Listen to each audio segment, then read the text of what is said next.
And King James and his wife had 9 children together. And she at least had 3 miscarriages. Unfortunately, only 3 of their children survived to adulthood.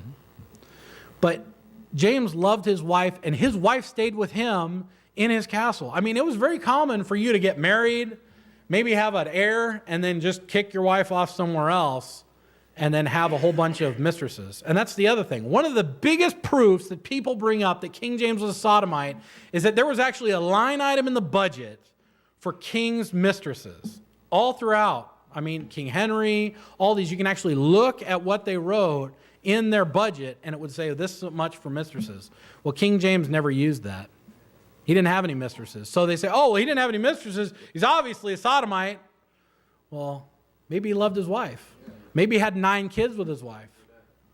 Maybe his wife stayed with him in court instead of being off in another castle because he loved his wife. You know, King James wrote about marriage, and he wrote about the sanctity of marriage. He wrote this in the Basilican Doran to his son. It says, when you're married, keep inviolable your promise made to God in your marriage, which standeth all in doing of one thing and abstaining from another, to treat her in all things as your wife and the half of yourself, and make your body, which is no more yours, but properly hers, common with none other. You know, and what is he saying here? Don't have relations with anybody else. Keep your body clean. And he gets even more specific. But the principal blessing that you can get from good company will stand in your marrying of a godly and virtuous wife. For she must be nearer unto you than any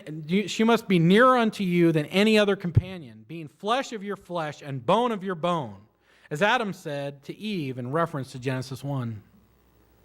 He wrote to his son about keeping himself pure. He said, keep your body pure, clean, and unpolluted while you give it to your wife, whom to only it belongs. For how can you justly crave to be joined with a virgin if your body be polluted? Why should the one half be clean and the other be defiled?